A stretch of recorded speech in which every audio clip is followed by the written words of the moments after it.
सांगली संजयनगर परिसरातील 2 महिलांनी घरात घुसून केली पती-पत्नीस बेदम मारहाण, गुन्हा दाखल। संजयनगर परिसरातील जगदाळे प्लॉट येथे 2 महिलांनी घरात घुसून पती-पत्नीस बेदम मारहाण केल्याची घटना घडली आहे।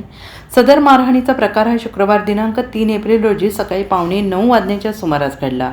या प्रकरणी जखमी रेहाना अमार मुल्ला वय वर्ष 40 राहणार सांगली यांनी संजयनगर पोलीस ठाण्यात फिर्याद दिली आहे। त्यांच्या फिर्यादीवरून पोलिसांनी मारहाण करणाऱ्या मुमताज शानूर नदाफ वय वर्ष 45 आणि शादिया शानूर नदाफ वय वर्ष 22 दोघी राहणार जगदाळे प्लॉट संजयनगर यांच्यावर गुन्हा दाखल केला आहे। याबाबत अधिक माहिती अशी, जखमी रेहाना मुल्ला या आपल्या कुटुंबियांसह संजयनगर परिसरातील जगदाळे प्लॉट परिसरात राहतात।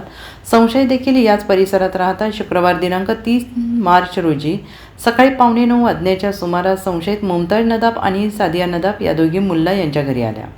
मुमताज यांनी त्यांच्या हातातील प्लास्टिकच्या पाईपने पायावर, मांडीवर, पाठीवर, हातावर मारहाण करत केस ओढून खाली पाडले। संशयित सादिया यांनी घरातल्या मोठ्या वगराळाने रेहाना यांचे पती अमार मुल्ला यांच्या नाकावर मारत कानाखाली लगावत शिवीगाळ केली।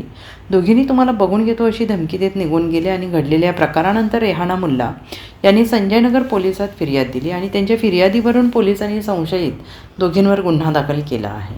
Bureau report SBN Marathi, Sanjaynagar.